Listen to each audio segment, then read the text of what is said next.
بسم الله الرحمن الرحيم. اللهم بلغنا رمضان. ورده نزیک دەبینەوە لە پیرۆستترین مانجی ساڵ، مانجی پیرۆزی ڕەمەزان. بۆیە بە پێویستمان زانی ئەمڕۆ بەرنامەی هەڵوەستەش بخەینە خزمەت مانجی پیرۆزی ڕەمەزان و باسی خۆ ئامادەکاریەکان بکەین بۆ ئەم مانگە پیرۆزەیە. بێگومان لەگەڵ هاتنی مانجی پیرۆزی ڕەمەزان مسلمانان دەست دەکەن با کۆمەڵێک ئامادەکاری بۆ ئەم مانگە. بۆیە ئەمڕۆ من لە بەرنامەکەم هەوڵ دەدەم تشک بخەمە سەر ئامادەکاری هەمەلایەنەکان کە پێویستە مسلمانان و هاوڵاتیان بیکەن،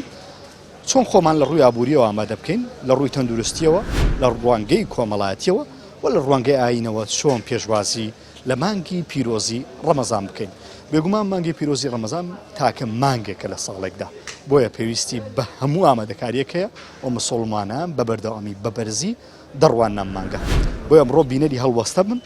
بزانین هەڵوەستە پێتان دەڵێت چۆن خۆتان ئامادە بکەن بۆ مانگی پیرۆزی ڕەمەزان.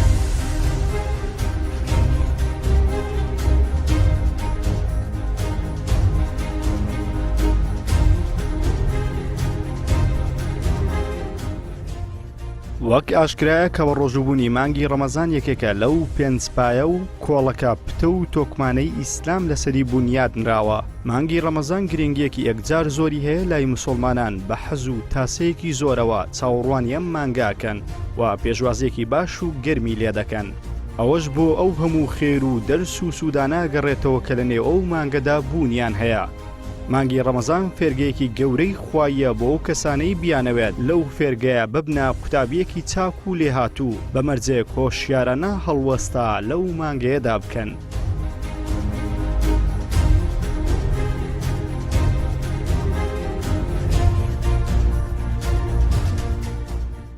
طبعا مانجی ڕەمەزان هەر بۆ خۆتان ئاگادارن کەوا سوودێکی زۆری بۆ هەموو ئەندامەکان و ئۆرگانەکانی لەشی ئینسان هەیە. لە چاو بگرا هەتا دەگاتە پێستا، هەتا دەگاتە گورچیلا، لە بۆ کلیەکان، لە بۆ دڵ، لە بۆ سوکەری، لە بۆ نەخۆشیەکانی تر هەمووی سوودێکی زۆری هەیە. بەڵام ئێستا بابەتەکەمان ئەوە نییە کە باسی سوودەکان بکەین تەنها. کەواتە مانجی ڕەمەزان مادام سوودێکی زۆری هەیە پێویستە مسلمانان گرنگی زۆری پێ بدەن تاوەکو لەو سوودەی بێ بەش نەبن. طبعا چەند خاڵێکی گرنگ هەیە تاوەکو مسلمان بتوانین لەو مانگەی سوود لە مانجی ڕەمەزان وەگریتن، لەشێکی تەندروست بەڕێوەباتن لەو مانگەی، هەروها ببتە بەرگریەک و قەڵغانێک لە بۆیوی لە بۆ زۆر نەخۆشیەکان. چونکە پێغەمبەری پێشەوامان پێمان دەفەرمێت ئەسەوم جونەتون، جونە یعنی قەڵغانێکی شاراوەیە، ڕۆژی وەکی قەڵغانێکی شاراوەیە، سوودێکی زۆری هەیە بۆ ئینسان. بەڵام ئەگەر بمانەوێ ئەو سوودانە بە تایبەتی وەربگرین و هەروها سوودەکان لۆ پاش مانجی ڕەمەزانیش بێنتەوە لە جەستەمان، پێویستە ئێمە چەند خاڵێک پیادە بکەین. خاڵی یەکەم ئەوەیە هاوسەنجی دروست بکەین لە نێوان خواردنەکان. تەبەن خواردنەکان ئەوانەیە کە خوای پەروەردگار بۆ ئینسان و بۆ مرۆڤی فەراهەم کردووە بریتێ لە خواردنی کاربۆهیدرات و خواردنی پرۆتین و خواردنی چەوری و خواردنی شلەمەنیەکان کە ئەوانە هەموو لەشیمە پێویستێکی زۆری پێ هەیە. بەڵام پێویست ئێمە هاوسەنجی دروستکەین لەو مانگا، ئەگەر نا لەوانەیە سوودی لێ وەرنەگرین و لەوانەشە زیانمان پێ بگاتن. خاڵی یەکەمەوەیە کەوا کاربۆهیدرات کەوا خواردنێکە لە دانەوێڵە هەیە، لە نان و گەنم و جۆ و برنج ئۆشتاندا هەیە. پێویستە ئینسانێکی ئەحتیادی ئەگەر بێت و قەڵەو نەبی و نەخۆشی سوکەری نەخۆشیەکانی تری نەبیتن، پێویستە ڕۆژێ لە 150 وزەی خۆی لەو خۆراکە دابین کاتن لە هەر سێ جەمەکە. ڕەمەزانش دەکە پارشی و دەکە زەمی مەغریب دوای باسیەکەین. پرۆتینمان دەمێنێ، پرۆتین کە بریتە لە گۆشتی حیوان و لە هێلکە و ماست و شیر و پەنیر و کە پێدەن بەربوومەکانی ئاژەڵی، گۆشت مریشکە و گۆشت ماسیە و گۆشتەکانی ترە دەتانی سوودی لێوەگری. ڕۆژە دەبێ بەلای کەمی لەستا 30 خۆراکی خۆی لە پرۆتین وەگری. دەمێتەوە سەوری لە هەمان کەمتر پێویستە بەکاربێتن، ئەوی لە 120 وزەی خۆمان دەبی لە سەوری وەگرین. سەوریش بیستە لە ڕوونی حیوان، بریتە لە زەیتی گوڵە بەڕۆژەیە، زەیتی حیوانیە، زەیتی زەیتونە، ئەوانەی کە هەیە ئەو زەیتانێک کە خەڵک بەکاردێن لە بۆ چێژ لێنان، زەردێنە هێلکەی ئەوان هەمووی سەوریان تێدا هەیە. پێویستە لە 120 بەکاربێتن، یان لە 120 وزەمان لە سەوری وەربگرین. ئەو بۆ لە 100 لە 150 دانەوێڵە، لە 130 پرۆتین، لە 120ش سەوری. ئەگەر بەو شێوەی بکەین و هەروە ئاوێکی زۆرش بخۆینەوە، بە تایبەتی ڕۆژانە ئینسان پێویستە 2 لیتر تا 3 لیتر ئاو بخواتەوە، تقریبا دەکان نزیکەی 12 گڵاس ئاو پێویستە بخواتەوە. ئەوەش تاوەکو دڵ و گورچیلە و ئەوانەی ماندوو نەبێتن لە مانجی ڕەمەزان، چونکە ڕۆژ هەتا حەدێک درێژە و دنیاش گەرمە. خاڵی دووەم ئەوەیە کەوا پێویست ئێمە چۆن پارشی و چۆن مەغریب بخۆین. خواردنی پارشی ئەوەی کەوا لە کوردەواری خۆمان هەیە،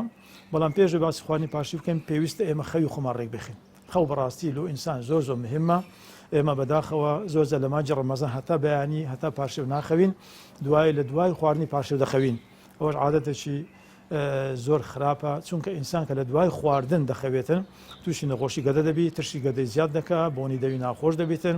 لەوانێت دانەکانی تووشیان بە نەخۆشی دەبی، هەروەها تووشی غازات و قۆڵۆن دەبێتن و تووشی قەڵەوی دەبی و لەوانەشە تووشی سوکەری بیتن.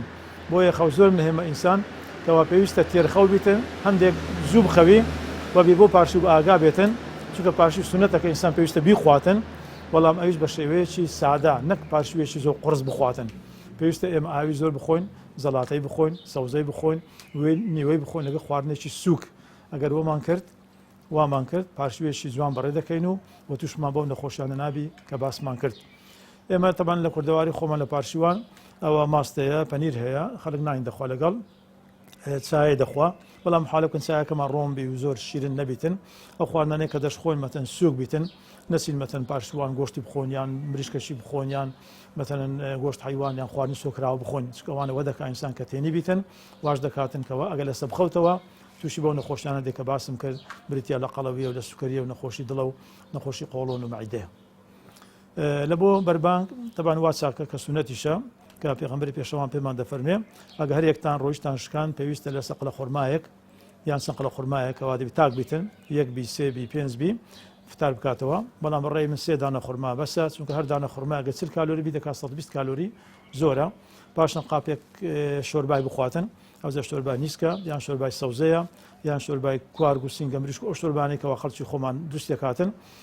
لەگەڵ قاپێک زەڵاتە بخوا، لەگەڵ چێشتێکی سووک بخواتن، نەک بچی مەتەلە نانی بخوا، برنجش بخوا، گۆشتش بخوا و پاشان هەندێک لە شلە وزە بەخشەکان کەوا پێیاندرێن شلەکانی کەوا تاقەی زۆرە پێویست ناکە ناویان بین، ئەوانە هەمووی بخوا لە سەیەگری بەڕاستی سود لە ڕەمەزان نابینیتن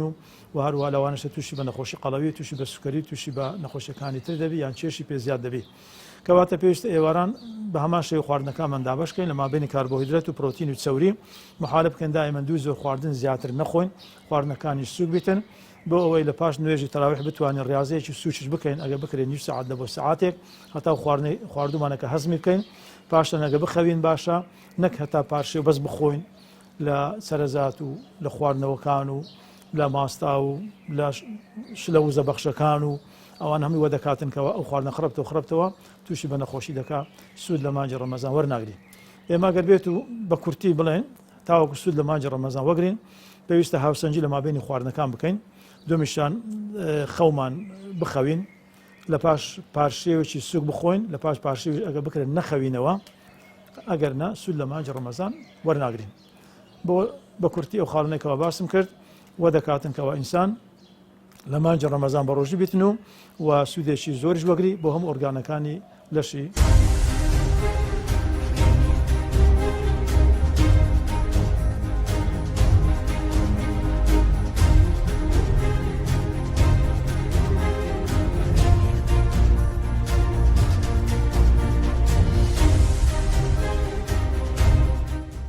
مانجی ڕەمەزانی پیرۆز یەکێکە لەو مانگانەی کە خوای پەروەردیگار جەل جەلالوهو وەکو جائیزەیەک لە بۆ تاچی موسڵمانی داناوە. طبعاً لە ئیسلامدا کۆمەڵێک فلتەر هەن کە ئەبنە مای پاکبوونەوەی ئینسان لە گوناهەکانی، هێندێک فلتەر هەن ڕۆژانن وەکو نوێژەکان، هێندێک فلتەر هەن هەفتانن وەکو ئامادەبوونی ڕۆژی جومعە، هێندێک فلتەر هەن مانگانن وەکو لە مانجە ڕەمەزانی پیرۆز، هێندێک فلتەر هەن لە عومرا جارێکن، مەثەلا وەکو فلتەری حەج. باقی توەگەر بێت و تەماشای بکەیت مانجە ڕەمەزان یەکێکە لەو مانگانەی کە خوای پەروەردیگار جەل جەلالوهو وەکو خەرمانەیەکی یەکجار بە بەرەکەتی بۆ ئینسانی موسڵمان بڕیارداوە، تێیدا ئینسان عیبادەتی خوای پەروەردیگارەکە جەل جەلالوهو عیبادەتەکەی بە نەوعێکە کە تێیدا لە مانجە ڕەمەزانی پیرۆز پێغەمبەر فەرمی عەلەیهی السەڵات وەسەلام كسك من صام رمضانا إيمانا واحتسابا غفر له ما تقدم من ذنبه وما تأخر كسك بروجي بي لما انجر رمضان اخوي پروردگار دو اكات كفارتي گناه كان رابردو دهاتوي وافريا ومن قام ليلة القدر غفر له ما تقدم من ذنبه كسك قربتو الشوي ليلة القدر شهر بستيتها وعبارتي اخوي پروردگار كو ازندي بكاتو واخوي پروردگار دي كات ما كفارتي گناه كان رابردو خوای پروردگار جل جلاله لقرآن پیروزی شبه همان شوا الآقادار مانا كاتو لپاداشتی ليلة القدر كا خير پاداشتكي مقابلي 83 صال لتمني إنسان يعني كابراك قربتو عمري 80 صال بي تيدا 15 صال اللي بينا دري اتو باقي يويديك تقريبا نزكي 65 رمضانا او كابراها بروج دبي لو رمضان يك نوج عبادة بحفتها عبادتي باقي روجا كان ديك هيا وهروا يك ذكري قد حفتها ذكري او تدهيا في غنبرة فرمي عليه الصلاة والسلام كسيك ببيته هوي او كوال سردناني او خلقيك روجي بشتاني يعني لسر قم آويك ببيت السببي او كوا كابراجي روجوان بواسطة آويكي تو روجي بشتاني او لخير و پاداشتا وەکو یەکدیکەن ئەو کەسێک کە بە ڕۆژی بووە و ئەو کەسێک کەوە ڕۆژی بە ئاونانی ئەو کابرایشکان دەبە بێەوەی کەوا لە پاداشتەکەی هیچکم بێتەوە بەخۆی پێغەمبەر عەلەیهی سەڵات وسەلام قودوەی ئێمەیە ئەگەر تەماشای پێغەمبەر بکە عەلەیهی سەڵات وسەلام ئەو لە پێشی ڕەمەزانە بە چەند شتێک خۆی ئامادە کرد یەکەمین لە مانجی شەعبانە بە ڕۆژی دەبوو لە خاتر ئیستعداد وەربگری دووەمین دوعای دەکرێت تاوەکو بگاتە ڕەمەزان اللهم بلغنا رمضان پێغەمبەری خوا عەلەیهی سەڵات وسەلام باسی گەورەی مانجی ڕەمەزانی لە بۆ سەحابەکانی کرد ئەی فەرموو مانگێک دێ خوای پەروەردگار ڕۆژەکانی واجب کردووە کەسێک تێدا بە ڕۆژی بیەوە پاداشتەکەیەتی وە لە هەمان کاتدا پێویست و ضرورە ئینسان وەکو سەحابەکانی پێغەمبەری خوا عەلەیهی سەڵات وسەلام وەکو پێغەمبەر عەلەیهی سەڵات وسەلام ئیستعدادی بە قورئان خوێندن و هەروە بە زیکرکردن بە دوعاکردن بەخۆ ئامادەکردن لە دەستکەوتنی یاخود بردننی زۆرترین خەرمانە لەم جۆخینێکە لە تەمەنی ئینسانە ممکنە ساڵێکی دیکە نەیگەینێ بۆی بەڕاستی من بەلامەوە زۆر گرنگە ئینسان لە ئێستاوە ئامادەکاریەک بکە بۆ مانجی ڕەمەزانی پیرۆز بنمونە یعنی بەو شێوازە وەک ئەوەی من باسیەکەم نمونەیەکە جا هەر کەسێک بەقەدەرە خۆی دەتوانی گۆڕانکار دروست بکە بەر لە هەموو شتێ ئینسان نیەتی خۆی بگۆڕی چکە پێغەمبەر فەرمی عەلەیهی سەڵات وسەلام کەسێک نیەتی شتێکی هەبی ئەگەر بێت و نەشیکە خوای پەروەردگار پاداشتی لە بۆ نووسی یعنی تۆ ئێستا ئەگەر بێت و نیەتی ئەوەتە بوو لە ڕەمەزانی بە ڕۆژی بی لە نیەتی ئەوەتە بوو بەشداری تەڕاویح بکەی نیەتی بەشداری شەو نوێژ بکەی نیەتی ئەوەتە بوو بۆی کە خێر و پاداشت و سەدەقات بەدەست بینی ئەگەر بشمیری لەو هەندە ماوەیە تو خێری ئەو ڕەمەزانت لە بۆ دەنووسێ دووەمین بەرنامەیەکی دابنێ هەر چۆنێکی هەبی ئەتوو گۆڕانکاریەک لە ژیانی خۆت دروست بکەیت بنمونە وەکو واجب ئەوەیە دەبی لەو ڕەمەزانی بە ڕۆژی بی لە ئێستاوە نیەتی ئەوەی بینە دەی بە ڕۆژی ڕۆژ خواردن مەجالی تێدا نییە دواوەی سی شەوە محاولە بکە لە شەوانی تەراویحە بەشداری تەبی یعنی وەمەکە لە بیدایەت ئەوا خۆت لێ ڕابینە بەوەی کە لە تەراویحە بەشدار ببی و هەروە محاولە بکە لە ذکری ڕۆژانە تەبی تەسبیحە لە دەستێگری پێغەمبەر فەرمی عەلەیهی سەڵات وسەلام کەسە من لەگەڵ ئەوەی کە پێغەمبەریشم ڕۆژێ نزیکەی 100 جار زیاتر دەمگوت ئەستەغفر الله پێغەمبەر عەلەیهی سەڵات وسەلام لە کاتی خوا لە گوناحی پێش و پاشی خۆش بوو یانە فەرمی کەسێک ڕۆژێ 100 جار ئەبرێ سوبحان الله وبحەمدی خوا لە هەموو گوناحەکانی خۆشەبی ئەگەر گوناحەکانیشی بەقەدەر کەفی سەر بەحرێ بن یانە پێغەمبەر فەرمی عەلەیهی سەڵات وسەلام کەسێک ڕۆژێ 100 جار ئەبرێ لا إله إلا الله وحده لا شريك له له الملك وله الحمد وهو على كل شيء قدير هیچ کەسێک لەو ڕۆژێ بەقەدەرەوی خێری لە نانووسێت مەگەر کەسێکی دیکە وەکو ئەو ذکرە بکە ئێمە ذکرمان زۆرن دەکرێت تەسبیحێکی لەدەست بگری خۆت لە لەغو خۆت لە حرام و خۆت لە نووستن و خۆت لە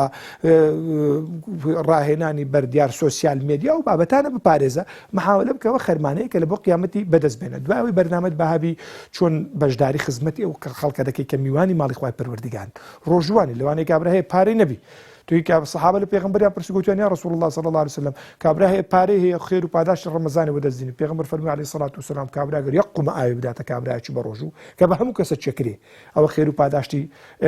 وکو کابرا کوا لروجوی گرتیه ولا روجه کش بجداره و ببی اوی که ازور پاداشتی یک لهردو کان قسطام که کوات لیره ضروري إنسان برنامج دابني لو ما نقيدا إنسان محاولة بك خلقه شيء ديك دل خوش بك يعني تويستا لو أنا كابرا برباش ما مستا 5000 دينار تيا 5000 دينار زور شت بيده خلقه فقيرة أتو دكري بو 5000 دو چلو قصبالو مارا چه بكري چلو قصبه چه بكري كابرا باتي تو روجا بشين دكري مثلا 5000 دينار تبيتن هوارا باي 1000 دينار صمون لو مارا چه بيت يعني 1000 دينار كتسلواني لمعادله تونه غوري بلام لهمان كاد لمعادله كسي بران بري غوري كوات ليره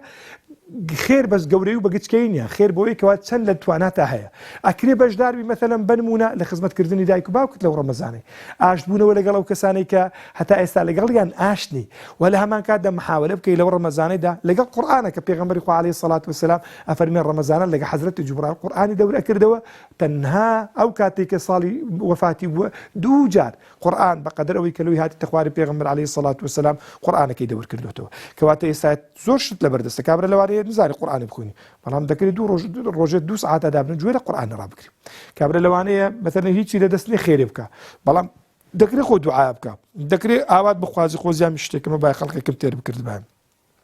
کەواتە وەسائل یەکجار زۆرن ئەوەی کە ئێمە دەیکەین هەڵێ ئەوەی کە ئێمە دەیکەین بەیانە کابرا لێکەویتە خەوێتان نیوڕانە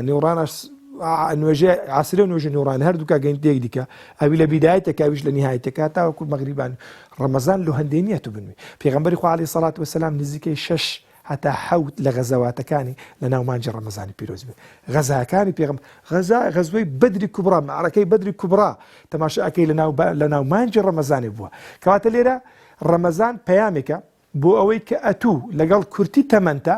بەڵام زۆری پاداش لەوێوە خۆی ئەبێنێتەوە لە خاتری مستحقی جائزەی بەهەشتێبی لەگەڵ پێغەمبەر و یاران و سەحابەکانی پێغەمبەری خوا عەلەیهی سەڵات وسەلام حەشر بکرێ کەواتە پیا و پیاوەیە کە ئەو نیعمەتەی لەدەست نەدا دەیان کەس سەدان کەس دوێنێ و پێری لەگەڵ ئێمە بوون حەز ئەخوازن خۆزگەیان ئەخواز بەوەی کەوا بگەن ئەو ڕەمەزانەی بەڵام مردن مۆڵەتی نەدان ئێستا میوانی گۆڕن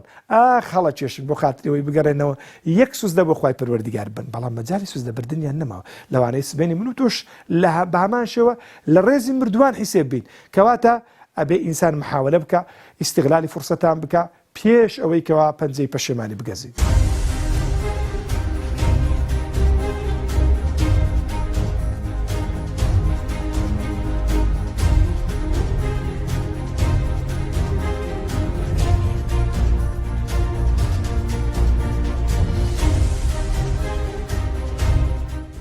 ڕەمەزانی ئێستاکە لەگەڵ ڕەمەزانەی ئەگەر باسی 10 ساڵ پێشتاکە 15 ساڵ پێش ئەو کاتە ئێوە گەنج بوون چەند ساڵ پێشستا ئەنی بەلانی کەم 15 ساڵ پێشتاکە چ فەرقە چێ بەڕای تو بەێ فەرقی زۆر بەخاستن لە سەردەمی ما لە سەردەمی پێشان ئێستا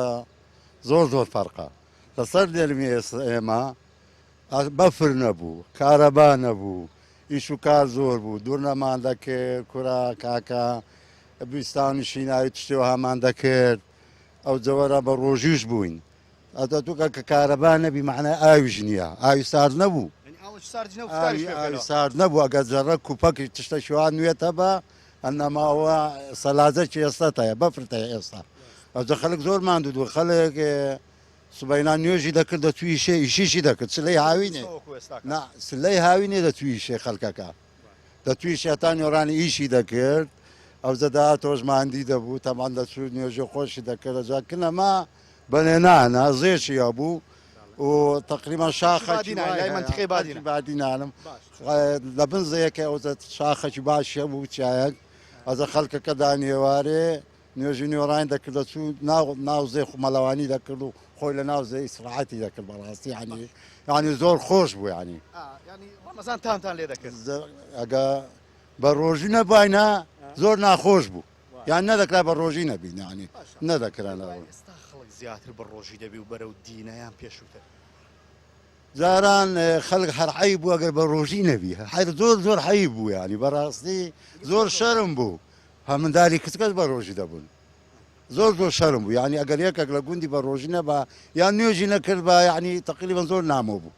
یان زۆر ناشرین بوو ینی خەڵک هەموو ئەوەی پێ دەکرێت تەماشاکە ئەوە نوێژی ناکەم بە ڕۆژ نابی ینی زۆر فەرقی زۆر ئێستا ماشەڵڵا خوای تبارەتەعالا نیعمەتی لەگەما کردیە نازانی چ بخۆی نازام شەربەتە و شرینیە و باقڵاوی حتی شەکم ئەو زمانی پێشان ئەگەر ساوارەکە بە یان سەرکە پیاز دەکە با بڕوا بکە ینی ئەوە نەبوو یان ئەگە شلە کتەبە لەگە ساوریەوە زۆر خۆش بوو ینی ئێستا نیعمەتەکە خوا لەگە ئینسانی کردیە و خەڵکەکە تەماشاکەوەشی پێشانە بە ڕۆژوو نابی تەماشاکە ینی ئێستا هونەر نییە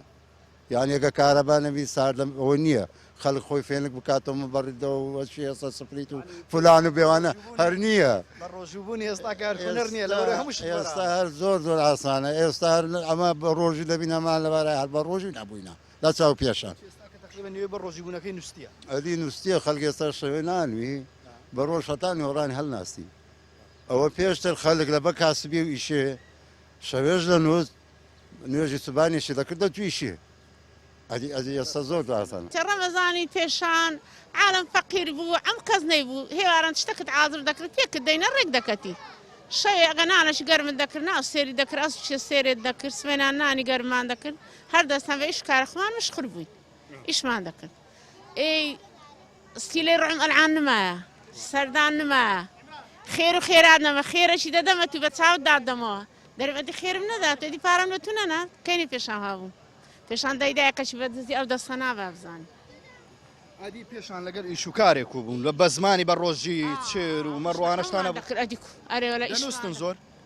دەنووسین و هەر ئەستان و ئەرە لە ئیش کارمان هەبوو شینایمان هەبوو بیرمان لێدەدا هەم ئیشمان دەکرد گەرم بووە و کاتیشا تەموزێ جیرانمان سێمانگەی دەگرت سێمانگەم گرتە سێ سار بەس ئەلحاننا گرتیتم باشە ڕەمەزانی ئەو کاتی تامی زیاتر بوو بۆ مادی بوونێ لە تاکەری ئەوەی ئێستا ئەرێوە لە میوانەکەدات کەیفدا دەنعام میوانە چاندێ دریان تون دەبی دەرێ و تااقەتمان نییە ئەدی کو زۆر گۆڕایە خەڵک ئێستا زیاتر بە ڕۆژیان پێشتر ئەخە بە ڕۆژە ئاشاچت و زۆر عمەلیش پێ ناکە ئەمەل بە ڕۆژ پێ ناکە ڕها بە ڕۆژێ بەعادە ڕۆژەکەی دەباتە سەری دەرێ پێم هێوارین ڕەبی خۆی گەورە مانگەێنتە ڕەمەزان ئامین ئامین خوا بە ئامەرچ مانجی خێرێ مانجێ چاکەی مانجێ سەردانیا مانجێ سکات و سەرترەیە بەڕای تو ڕەمەزانی ئێستاکە لەگەر ڕەمەزانی پێشووتر چ فەرقێکیان چ فەرقێکی لە نێوان ئەو دوو ڕەمەزانەیدا ببینی بسم الله الرحمن الرحیم والله ڕەمەزانی پێشان لەگەر ئێستا زۆر جیاوازی هەیە جیاوازەکەشی چییە پێشان وەکو یعنی خەرک یعنی تەمەشا وەکو ئێستا ساردکەرەوە نەبوو ئەو مبەڕیدەیە وە سبریتە مەسەرەن ئەوە سەلازەیە ئاوی سار مستەمر لە مارەیە پێشان ئەو شتانە نەبوو لە گەرمای هاوینێ ڕۆژی درێژ ڕەمەزان زیاتر لە سلەی هاوینێ بوو ئێستا تقریبەن واگەیشتە لە ساردی و لە دەستان و لە بەهار و لەوانەیە بەس ینی خەرک بەداخەوە زۆر بەداخەوە زۆر کەم تەرخەمە لە بە ڕۆژبینی مانجە ڕەمەزانی لە عیبادەتکردن لە خێر و چاکە لە هەموو شتەچیەوە تەمەشاکە پێشان ڕەمەزانی پێشان خەرێک لە سبەینێ تا ئێوارە ئیشی دەکرد و خواپەرستیشی دەکرد و تەراویحی دەکرد و خواپەرستی خۆشی دەکرد کەسی ئێستا لەگەر ئەو هەموو نازل نیعمەتەی داهەیتی لە سبەینەوە دەنوی هەتا ئێوارێ علەساس ئەوە بە ڕۆژیە و خوای لە خۆ ڕازی دەکا یعنی بە ئەو نەوە عیبادەتە من عیبادەتی باش نییە و یعنی ئینسان پێویستە یعنی تێکۆشانی هەبی جەهدی هەبی چونکە خوای سوبحانه وتعالى لە قورئان دەفەرمی ئەم حەسیبتم ئەن تەدخلوا الجەنە ئایان گۆوارزان ئەوها بە ئاسانی دەستنە بەهەشتێ بەهەشت ماندیبوونی دەوێ دەبی تێکۆشانی دەبێت تێکۆشانیش ئەوەیە ئەتوو لەو مانگە ڕەمەزانە هەوڵ بدەی نوێژەکان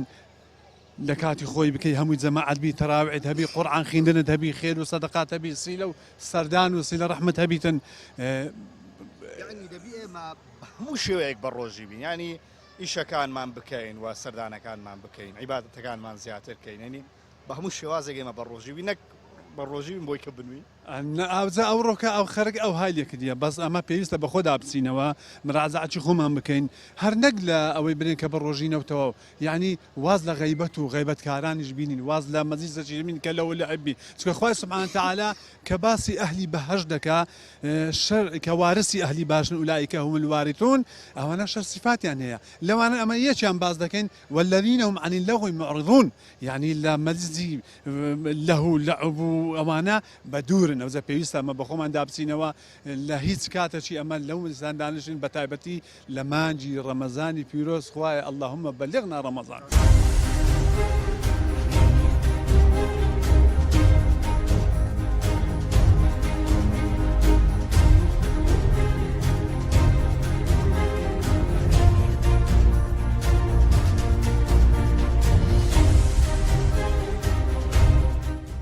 بابەتی مانگی ڕەمەزان و ئابووریەکرێ بڵێن دوو دەرەچە و پێکەوە گرێدراوی یەکترین لە ڕاستی ئێمە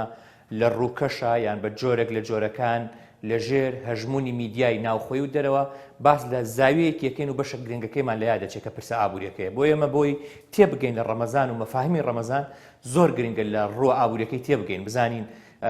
سەردەمی ڕابردوو بزانین پێغەمبەر درودی خوای لێ بێ ئەسحاب چۆن مامەڵەیان لەگەڵ ڕەمەزانە کردووە ئایا ڕەمەزان بۆ خۆراک کرا و بۆ خواردن کرا یان ڕەمەزان بۆ تێگەشتن لە ژیانی بێخۆراکەکان کرا ئەمەی کە ئەگوزەرێ و لە سەردەمی ئێستا و لە جیهانی ئیسلامیشە لە ڕاستیە کارەساتێکی گەورەیە کە ئێمە ئەبینین ساڵانە لە مانگی ڕەمەزانی پیرۆزە ئاستی خواردنی مسلمانان زۆر زیادەکە و بێ ئەندازەش بەداخەوە زیادەی ئەم خۆراکەش زیادەکە ئەگەر سەیری ئەو داتا و ژمارانە بکە کە لە وڵاتانی جیهانی ئیسلامی ئاگوزەرێەوە بە تایبەتی لە مانگی ڕەمەزانە و لە ئێوارانی مانگی ڕەمەزانە ئەبینی سەیری بەداخەواڵێمە و دیمەن و مەشەدانی کە ئەیبینین ئازاردەرە خۆزگایە ئەم پرۆگرامەی تۆ بتوانێت بەشێک لەو مەشەدانە ئەگەر لە مانگی ڕەمەزانە ڕیکۆرد بکە کە بزانێ ئەو سەتڵی زبالانەی کە لە بەردەرگای ماڵانە دانراوە لە مانگی ڕەمەزانە چی جیاوازیەکیە لەگەڵ کات و ساتەکانی ترا خۆزگای بمانتوانێت سەیری ئەو داتانەمان بکردا لەو شوێنانی کە زبڵ و خاشاک کۆکرێتەوە بە تایبەتی زبڵی خۆراک کۆکرێتەوە چی داتا و ژمارەیەکی مەترسیدار هەیە جیاواز لە مانگەکانی دیکە بۆیە ئێمەی مسلمان بۆی تێبگەین ڕەمەزان وەکو خۆی وەربگرین زۆر زۆر گرنگە بزانین لە مانگی ڕەمەزانە چی خەرجەکەین ئەگەر لە هیچ کات و هیچ دەرەچە و هیچ دەرگا و هیچ ڕۆژگارێکی تر نەمانتوانی بێ گیرفانی خۆمان لەگەڵ داهاتی خۆمانەیەکان گیرکرد بێ با بزانی لە مانگی ڕەمەزانە چۆن داهاتی خۆمان لەگەڵ گیرفانی خۆمان لەگەڵ خەرجەکانمانە ڕێکەخەینەوە بۆ مسلمانێک بۆ هاوڵاتیکی ئاسایی کە بە ڕۆژووە و جوان لە مەفاهیمی ڕۆژوتیەکە ئەگەر هیچی نەکردوێ لەم سات و کاتانە کە ئێمە لە پێش ڕەمەزان و لەناو ڕەمەزانە ئەیبینین زۆر زۆر گرنگە سەیری گیرفانی خۆمان بکەین بزانین ئێمە چەندمان پێ و ئەمانەوێت چۆن خەرجی بکەین و لە چیا خەرجیکەین و بۆچی خەرجی بکەین لە کاتێکا من ئەزانم سەر سفرەیەکی من لەم کات و ساتا پێویستی بە کیلۆیەک خورما هەیە بە دیاریکراوی بۆ 10 ڕۆژ با مامەڵەی بۆ 10 ڕۆژ لەگەڵا بکەم نەک ئەم کیلۆ خورما کە هاتە سەر سفرەکەم وەکو چەرەزات هەڵی بەم لە کاتێکا چەندین خێزان و خانەوادە و عایلی دیکە هەیە لەم کات و ساتانە کە دنکە خورمایەک لەوانەیە نەبێ لەسەر سفرەکەی لە هەمان کاتە سەیرەکەین بۆ نمونە قابلەمەیەک برنجتی ئەەکەین لە کاتێکا سەیرەکەین 2 کیلۆ گۆشت لەسەر دانین چەند کیلۆیەک مریش بۆ نمونە ئامادەکەین لە کاتێکا ئێمە لە کاتی ئاساییە مەعیدەی ئێمە و توانای ئێمە و جەستەی ئێمە پێویستی بەم هەموو خۆراکە نییە بەداخەوە پرۆسەیەکی ئابووری هەیە لە ئاستی جیهانشا زۆر جارە قسەی لەسەرەکرێ و تەنانەت لە پێش ڕەمەزان و لە دوای ڕەمەزانیش ئەبێ ئێمە تێبگەینەوەی کە بۆ کاتێک کە ئێمە ڕەمەزانمان لە پێشە یان پێش ڕەمەزانە بێت لەوە تێبگەین کە ئێمە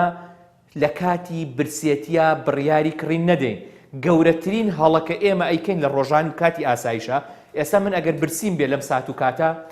ئەگەر بڕۆم هەر کڕینێک ئەنجام بدەم دڵنیاتەکەمەوە کڕینی زیادە ئەنجام بدەم بۆیە تەنانەت کاتێک ئەڕۆیتە مۆڵێک ئەچیتە شوێنێک ڕێستۆرانتێک کافەیەک ئەبێت تێبگەی لە کاتی برسێتیا بڕیاری کڕین مەدە من زۆرم پێسەیرە هەموو قورسایی کڕینی خۆمان لە مانگی ڕەمەزانە ئەیخینە سەعاتەکانی پێش بانگی مەغریب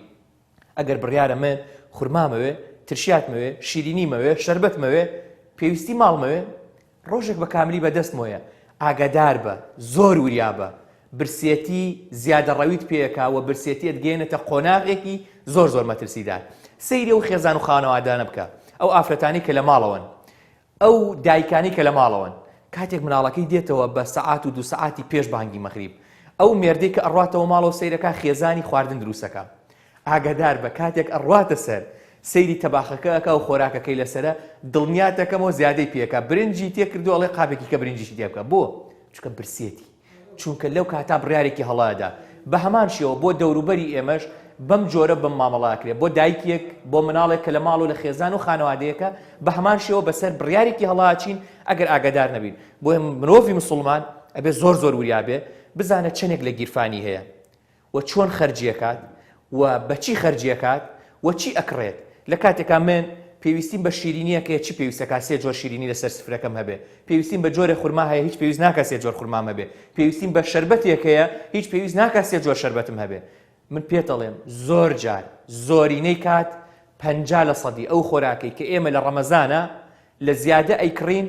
بە زیادەشی خێنەوە نێوتۆنەکەی زبڵ لە کاتێکا چەنەها خێزانی تر هەیە پێویستی بە 50% ئەم خۆراکە زیادە هەیە کە لەسەر سفرەکەی منە و دانیشتۆ نازانێت چی بکڕێ گۆشت مریشک برنج ترشیات شەربەت هەر جۆرێکی دیکە ئێمە با سەیری گیرفانی خۆمان بکەین بزانی چەندێک پارەی تایە و بزانین بە چی ئەیکڕین و چۆن ئەیکڕین و و لە تەنیشتە ئاگامانیش لە دەسە ڕاست و دەسە چەپی خۆمان بێ لە گەڕەکەکە خەڵکانێکن ئەکرێ لەم زیادەی کە بڕیار وایە برسێتەکەی من تەحەکومم پێوە بکە دەست بگرم بە ئەم نەفسەی خۆمەوە لە تەنیشتیا خێرێکی گەورەش بکەم لە مانگی ڕەمەزانە هەر ئەم زیادە ڕەویانەی کە خۆمان ئەنجامێدەین بڕواتە بێ ئێمە هەر بە زیادەکانی خۆمان کە لە مانگ ڕەمەزانە ئەنجامێدەین ئەتوانین گەورەترین خێر بکەین قیامەتێکی پێم سۆگەر بکەین لە جیاتی ئەوە بیکەینە زبڵ و خاشاکێک و بیکەینە نێوتەنەکەی زبڵ کە گیرفانی من پارەکەی تیا بەهەدەرەدەم نەفسیەتی خۆم ئازارەدەم و هەروەها ئەزیەتی کۆمەڵێک کارمەندی شارەوانی شەدەم کە بێم زبڵ و خاشاکە فڕەدەن و هەنێ جار مەترسی لەسەر ژینگەش دروستەکەم جگەلەوە شتێکی کێشەیە کە قیامەتە حەق و حسێبێکە کە من چۆن کۆم کردووەتەوە چۆنش خەرجم کردووە کە ئێمە لە مانگیەکان ئەبێ هەموو مەفاهیمەکانی ئیسلام وەکو خۆی بگرین نەک تەنها دیوێکی وەربگرین و دیوێک پەلەم بێ لەوەی کە بڕۆم بۆ مزگەوت بەڵام بێ ئاگا لەوەی کە لەسەر سفرەکەش بە پەلەپەل خواردنێکی زیادە بخۆم کە تەندروستی خۆم تێک بدەم ژینگەی خۆم تێک بدەم بیئەی خۆم تێک بدەم تەنانەت نەتوانین عیباداتەکانیش بکەین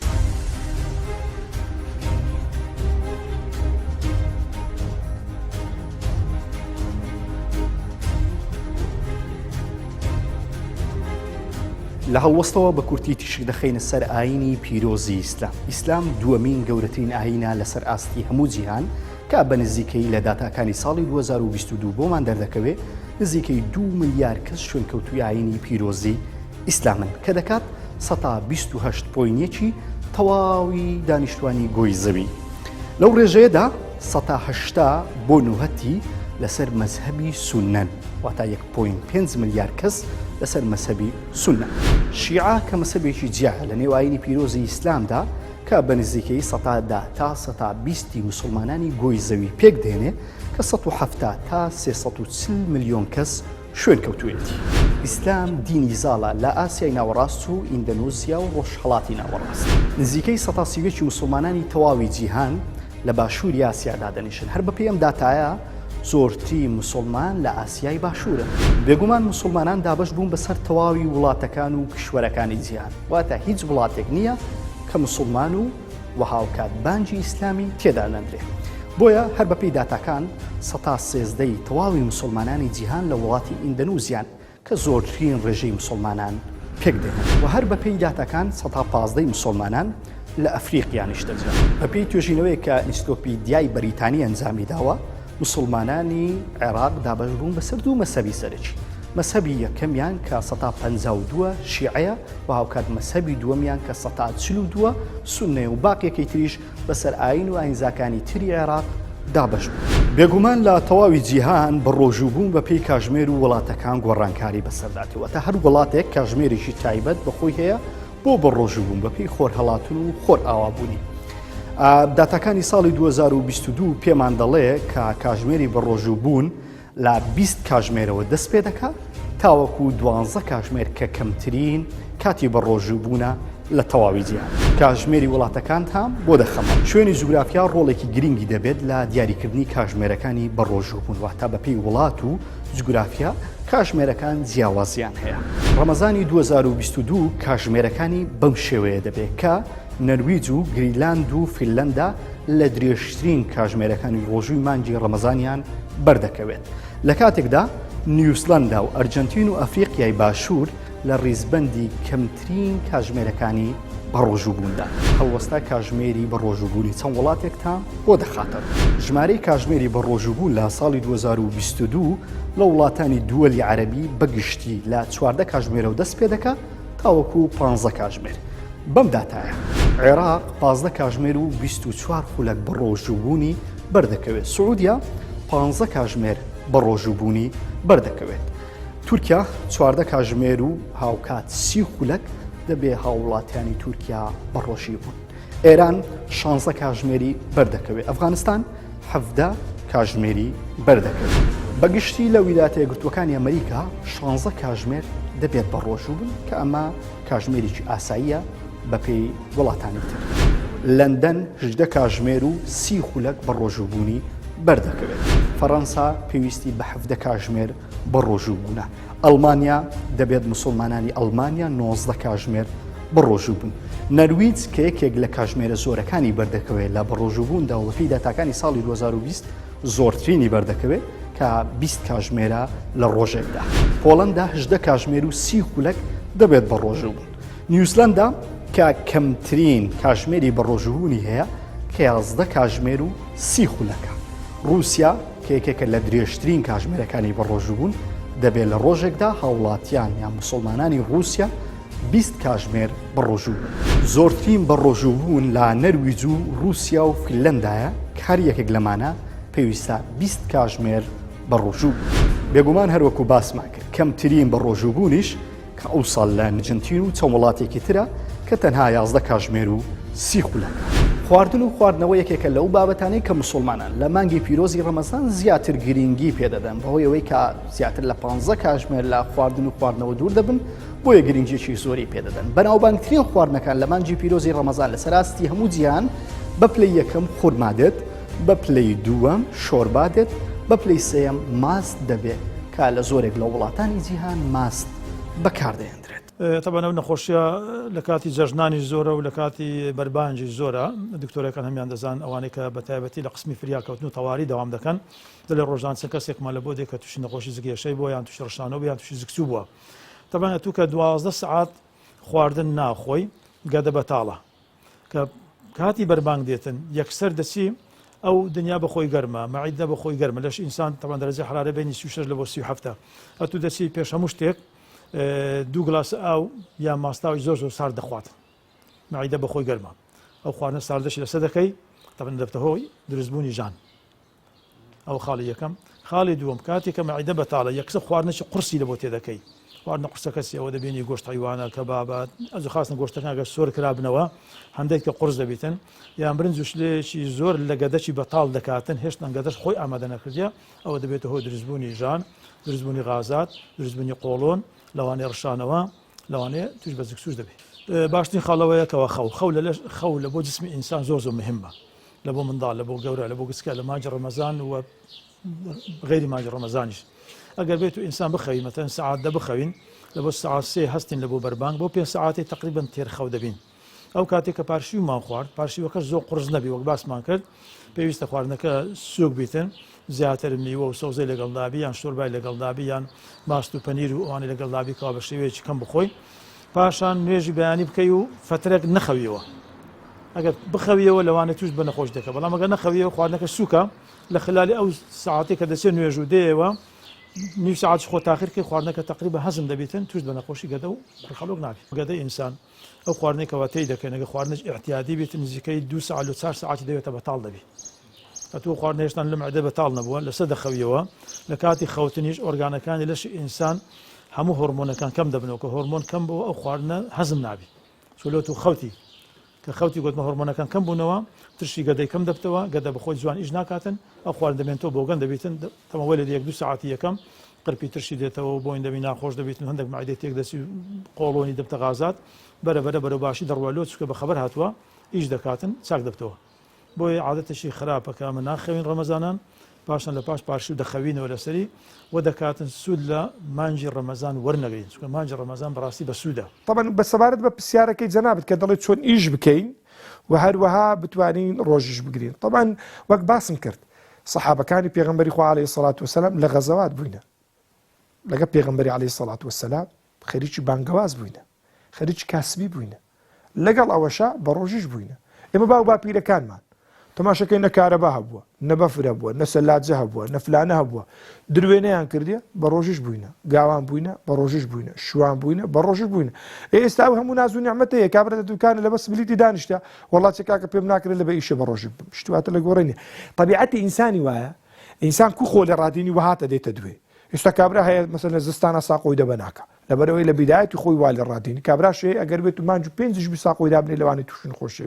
بێ لەبەرەوەی وای خۆ لە ڕاهینە کەواتە ئینسان نەفسی خۆی وا پەروەردە بکە لەسەر بەرگریکردن لەو حەزانەی کە ئینسان نەفسی ئینسانی داوایەکە چکە نەفس وچی طبیعەتی منداری هەیە کوڕ بابە زۆرە و گرانە و کوڕە تێنیە بین و ئەخنچین و ما لە بەغدا تەڵەبە بووین. طبعا بەغدا زۆر گەرمە لە 2015 ئەوانە تقریبا مانجی هەفت ئەوانە بوو بە ڕۆژی بوون و بابەنەمان 6 مانجی هەفت یعنی بەیانیان بڕوا بکە هەڵستاینەوە هەناسە نەبوو هەناسەی بمژی لەسەر شەڵی کام نەفەرمان لەگەڵدا بە ڕۆژی دەشکان لە کاتێک کامەش بە ڕۆژیە بووین بەبێەوەی کە هیچ تەسیریشی تێدا بکە خۆ لێ ڕاهینانە کەواتە ئینسان ناوی بڵێ وەڵی لەبەر ئەوەی کەوا من مامۆستا منداڵم لەسەر و دوای ئەوەی شەر ئەڕێدایە کابرا منداڵی لەسەرە کەسابەتیەکە بابیستە ئیشی خۆی ئیشەکانی خۆی جێبەجێ بکە لە کاتێک کە زۆر هیلاکەی با ڕۆژە بشتێنی دوای ڕۆژە چیریکە بە ڕۆژی بیتۆ بەڵام ئەو مانەیوانی هەر سبینێت و کابرا نیەتی وەیە ماسی دەگە خۆ باوەڵاتی ئاچم ڕۆژە ئەشتێن جارێت و ئێرادەکەت هەبی وەکی ابن تەیمیە شێخ الئیسلام ڕەحمەتی خوای پەروەردگار دەبی دەڵێن کە لە ناو سزنێ بووە هەموو وەختانەی کە ڕۆژی جومعە بانگی ئەدا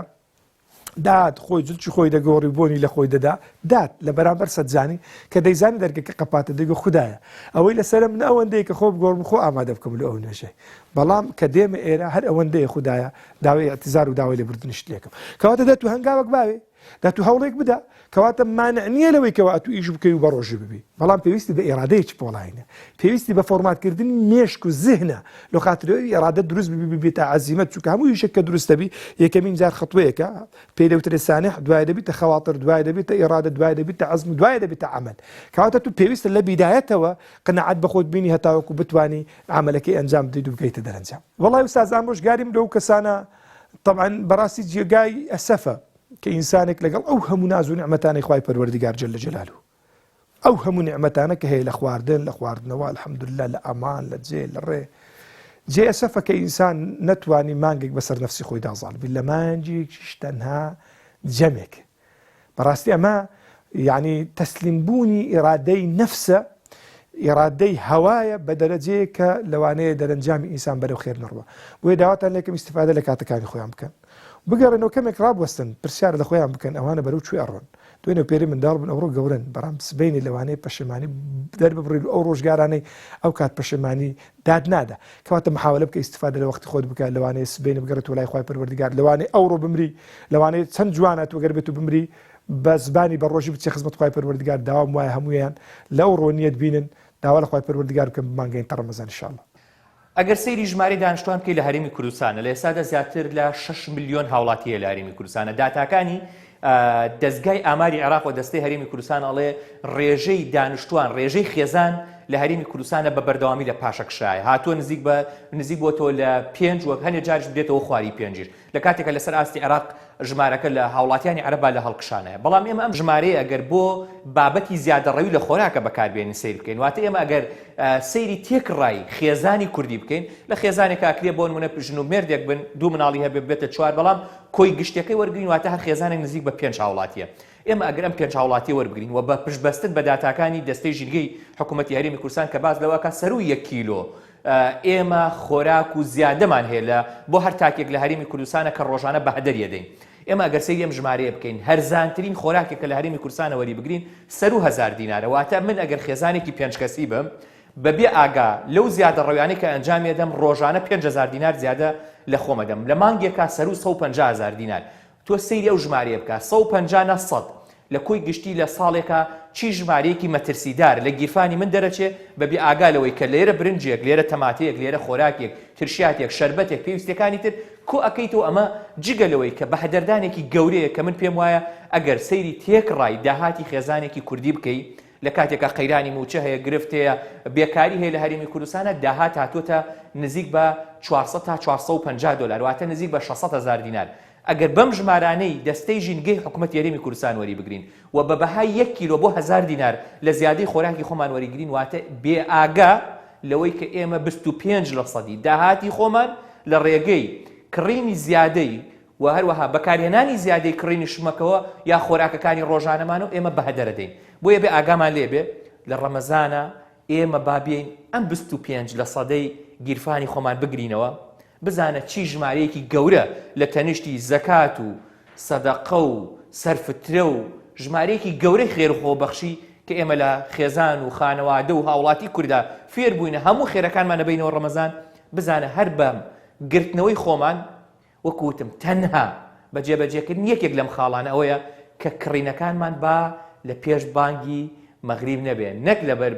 بانگەکە لەبەر ئەوەی کە ئێمە ئەو کات و ساتانە زۆرترین حاڵەتی برسێتیمان هەیە بۆیە بڕیاری هەڵادەین ئەگەر سەیرێکی مارکێتەکان بکەی سەیرێکی مۆڵە گەورەکان بکەی ئەبینی مۆڵە گەورەکان بە موزیکێکی نەرم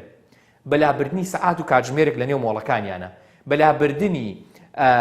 ڕۆشناییەک واتە پەنجەرەیەک یان لۆکەیشنێکی ڕۆشنایی بێتە نێو مۆڵەکان بە کۆمەڵێک میکانزم و دەرەچەی دیکەی مارکێتین و ئەو ڕۆژنامە و چاپەمەنیانی کە پێشوونەوە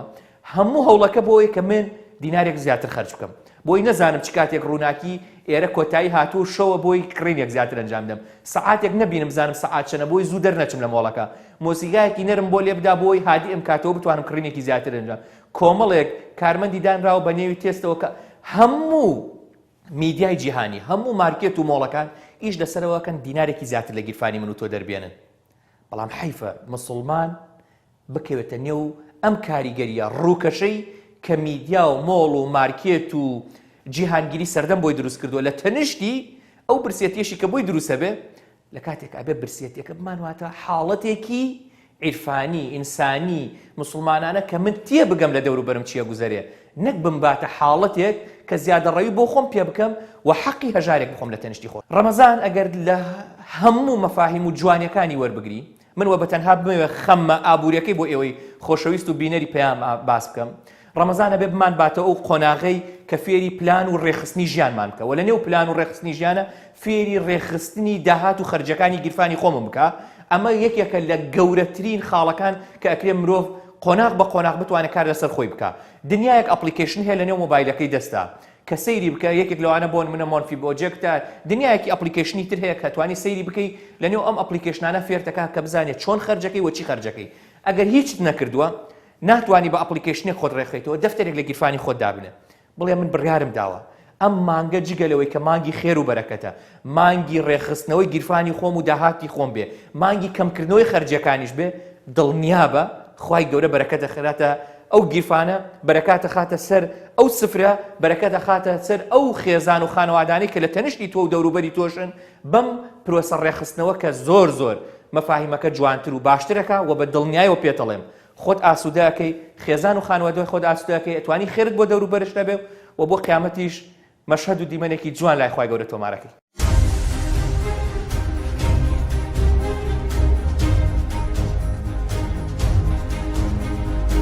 وەک پسپۆڕانی بواری فەلەکناسی ئاماژەیان پێداوە وادەی یەکەم ڕۆژی مانگی ڕەمەزانی ساڵی 2022 یەکەم ڕۆژی مانگی ڕەمەزان بۆ ساڵی کۆچی 1443